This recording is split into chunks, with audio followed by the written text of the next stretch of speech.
अस्सलाम वालेकुम दोस्तों, अपनी नेक्स्ट वीडियो के साथ आपको वेलकम करता हूं अपने इस चैनल में। उम्मीद है सब खैरियत से होंगे। इस वीडियो के बारे में दोस्तों मैंने काफ़ी दोस्तों के साथ वादा किया था कि इसकी मुकम्मल डिटेल आप लोगों को दूंगा।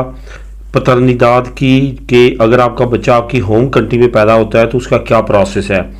तो इस तमाम प्रोसेस को जो है मैं प्रैक्टिकली जिन जिन दोस्तों ने ये किया था उनके साथ राब्ते में था और तमाम इन्फॉर्मेशन जो है मुझे मिली है 100%। जब मैं सेटिस्फाई हुआ हूँ आपको बताने के लिए एक एक स्टेप को बारीक बीनी के साथ आपको बताऊंगा और तमाम चीज़ों को कवर करूंगा। आपसे यही गुजारिश है कि आपने इस प्रोसेस को समझना है, A to Z तमाम चीज़ें मैं यहाँ पे एक एक करके बताऊंगा। इसमें कोई चीज़ भी मेरी कोशिश होगी मिस ना हो, तमाम चीज़ों का प्रोसेस जो है वो आपको सही तौर पे समझ आए।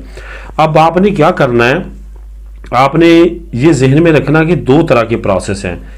एक वो प्रोसेस जो हमारी होम कंट्री में होता है, एक वो प्रोसेस जो स्पेन में होता है। तो वो प्रोसेस मैं स्टेप वाइज आपको बताऊंगा। इसमें डॉक्यूमेंट्स क्या क्या हैं, ये तमाम चीज़ें जो है हम इसमें जानेंगे। दोस्तों सबसे पहले तो आपको ये बताता चलूँ कि जो स्पेन का प्रोसेस है और इस प्रोसेस में जो सबसे ज़्यादा अहम एक चीज़ है जिसका आपने बहुत ही ज़्यादा ख्याल रखना है, अगर आपने उसमें मिस्टेक कर दी तो सूरीदा ससुराल आपको पतरनीदाद से महरूम कर देगा, आपको पतरनीदाद नहीं मिलेगी। ये मेरी जिन दोस्तों से बात हुई है उन्होंने ये बात लाजमी की है। इस वजह से इस चीज़ का आपने ख्याल रखना है। ख्वाह आप कोई भी काम करते हैं आपने इस चीज़ को लाजमी तौर पे मद्देनज़र रखना है। एक तो ये कि जिस दिन आपका बच्चा पैदा होता है ना आपकी होम कंट्री में, उस दिन आपने काम पे नहीं जाना। इस चीज़ का आपने ख्याल रखना है। उस दिन आपका सूरीदा ससुराल से आपका इम्प्रेसा बाखा दे दे पतरनीदाद का कि आज ये बंदा नहीं आया, आज इसके पास जो है वो बच्चा पैदा हुआ, आज इसकी पैदाइश हुई है। उससे पहले भी आपने अपने इम्प्रेसे को एक्सपेक्टेड डेट बतानी है बाय रिटन कि मेरा जो एक्सपेक्टेड डेट है बेबी पैदा होने की मेरी होम कंट्री में वो फलां डेट है। और अगर उससे बच्चा पहले भी पैदा हो जाता है या कुछ दिन बाद पैदा होता है तो वो ये याद रखना है कि उस डेट पे आपने काम पे नहीं जाना। अगर आपकी हाजिरी लग गई, आपके बीदी लिबराल पे शो होगी कि आपने उस दिन काम किया है तो आपको पतरनीदाद नहीं मिलेगी। इसका आपने ख़ास ख्याल रखना है। मतरनीदाद तो वालदा वहाँ पे आपकी होम कंट्री में आपके बच्चे की जो वालदा वहाँ पे है आपकी वाइफ, तो उसका जो मतरनीदाद जो है वो आपको पतरनीदाद आपकी काम की बेस पे मिलेगी। तो उस दिन आपने काम पे नहीं जाना, तभी आपकी पतरनीदाद पास होगी। मैं इस पे जोर ज़्यादा क्यों दे रहा हूँ, क्योंकि इसकी वजह से बहुत सारे लोगों की पतरनीदाद कैंसिल हुई है और ये अच्छी खासी अमाउंट है और प्लस छुट्टियाँ भी हैं। आपने जो अपनी फैमिली के साथ प्लान किया होता है वो तमाम का तमाम आपका धर्म भरम हो जाता है। इस वजह से इस चीज़ का आपने ख़ास ख्याल रखना है। ये तमाम लोगों ने मुझे यही कहा है कि ये बहुत ज़्यादा अहम चीज़ है जिस पे आपने फोकस करना है। उसके बाद एक्सपेक्टेड डेट भी हो गई, आपने जिस दिन बेबी पैदा होता है उस दिन काम पे नहीं जाना, ये भी हो गया। अब आपको मैं बताता हूँ कि दो प्रोसेस हैं। जो बर्थ सर्टिफिकेट आपके बेबी का होगा, अब हम जा रहे हैं अपनी होम कंट्री में। मैं यहाँ पे बात करूँगा पाकिस्तान की, क्योंकि पाकिस्तान के ज़्यादा जो हैं वो लोग ने क्वेश्चन किए हैं और वही ज़्यादा प्रोसेस जो है वो हमारी कम्युनिटी, क्योंकि यहाँ पे ज़्यादा और ख़ास तौर पे इस चैनल पे ज़्यादा वही हैं, तो उस की बेस पे मैं ये बात करूँगा कि पाकिस्तान में जैसे आपका बेबी पैदा होता है तो वहाँ का नादरा का बर्थ सर्टिफिकेट जो है वो आपने 2 कॉपीज़ निकलवा लेनी है। ये मैं वो तरीकाकार आपको बता रहा हूँ जो बहुत शॉर्टकट है और जिसमें आपका टाइम भी बचेगा और आपको कोई परेशानी भी नहीं होगी। आपने 2 बर्थ सर्टिफिकेट बेबी की नादरा की बर्थ सर्टिफिकेट निकलवा लेने हैं। दोनों बर्थ सर्टिफिकेट फॉरेन अफेयर से टेस्ट करवा लेने हैं। एक बर्थ सर्टिफिकेट आपने स्पेन मंगवा लेना अपने पास और एक बर्थ सर्टिफिकेट जो है वहाँ पे स्पेनिश एम्बेसी में टेस्टेशन के लिए भेज देना है। इस चीज़ का अब आपको क्लियर हो जाना चाहिए यहाँ तक के प्रोसेस का। बेबी के 2 बर्थ सर्टिफिकेट, एक बर्थ सर्टिफिकेट फॉरेन अफेयर से टेस्ट करवा के स्पेन आपने मंगवा लेना अपने पास, एक बर्थ सर्टिफिकेट जो है वो आपका स्पेनिश एम्बेसी में टेस्टेशन के लिए चला जाना चाहिए। ये आपको मैं बाद में बताऊंगा कि ऐसा क्यों है। जो आपने यहाँ पे मंगवाया है स्पेन में बेबी का आपका बर्थ सर्टिफिकेट फॉरेन अफेयर से, अगर तो आप पाकिस्तानी कौंसलेट के करीब रहते हैं तो कौंसलेट से टेस्ट करवा लें। अगर आप एम्बेसी मैड्रिड के करीब रहते हैं तो मैड्रिड से टेस्ट करवा लें। इसमें कोई फ़र्क नहीं है, दोनों सेम प्रोसेस और सेम इनकी वैल्यू है और वो चलेंगे। उसके बाद मंगवाने के उनका आपने तर्जमा करवाना है, स्पेनिश लैंग्वेज में उसकी ट्रांसलेशन करवानी है।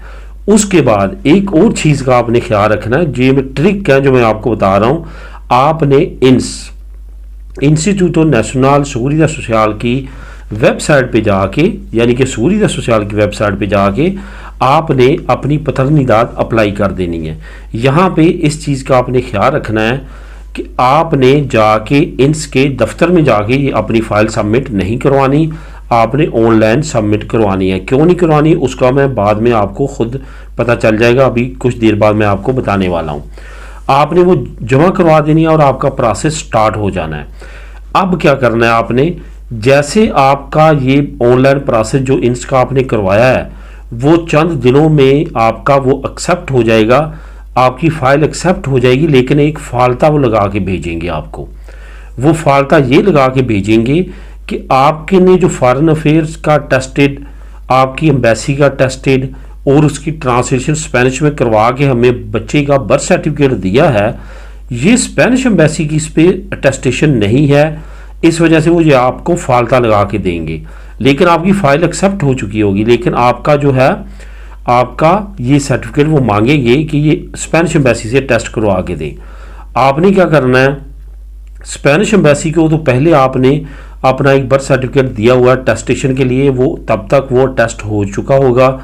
वो आपने क्या करना है कि उसको फ़ौरन अगर फ़ोटो कापी उसकी मंगवा लें, स्कैनिंग की स्कैन करके मंगवा लें, तो वो आपकी फ़ोटो कापी एम्बेसी या कौंसलेट जो पाकिस्तानी है वो टेस्ट कर देगा। वो भी आप लगा देंगे तो वो भी एक्सेप्टेबल है, क्योंकि वो स्पेनिश एम्बेसी से भी टेस्ट होगा। फ़ोटो कापी को टेस्ट कर देंगी हमारी कौंसलेट एम्बेसी के जो रीजनल है, तो वो चल जाएगा। लेकिन अगर ओरिजिनल मंगवा सकते हैं, ओरिजिनल मंगवा लें, वो आप भेज दें तो वो आपकी फ़ाइल एक्सेप्ट हो जाएगी। ये डिपेंड करता है कि आपकी अमाउंट एक मरतबा यकमुश्त आती है या किस्तों में आती है। किस्तों में आएगी तो 2 मरतबा आएगी, एक मरतबा फ़ौरन आपकी अमाउंट वो डिपॉजिट करेंगे और कुछ अमाउंट जो है वो बाद में आपकी पतरनीदाद की आपके बैंक अकाउंट में आ जाएगी। तो ये दोस्तों प्रोसेस है। इस प्रोसेस को करते हुए आपने अपनी इस तमाम प्रोसेस को कंप्लीट करके आप अपनी फैमिली के पास जा सकते हैं। अगर देखा जाए तो ये जो प्रोसेस है ये मैक्सिमम 3 हफ्तों का है। 3 हफ्तों के दौरान आप ये तमाम प्रोसेस करके एक्सपेक्टेड डेट से लेके आपके जो पहली अमाउंट है फावरेबल होने के बाद डिपॉजिट होती है आपके बैंक अकाउंट में, उसके दौरान जो है तकरीबन 3 हफ्ते का टाइम आपका ये लगता है।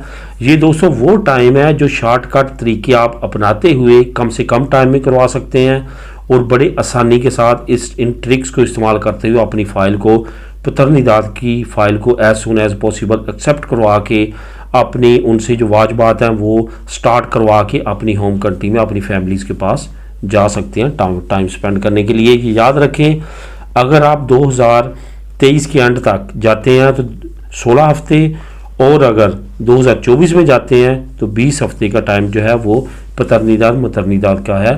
तो इस लिहाज से आप अपने हॉलीडेज़ को मैनेज कर सकते हैं। मिलेंगे नेक्स्ट वीडियो में नई इन्फॉर्मेशन, नई न्यूज़ के साथ। अल्लाह हाफिज़।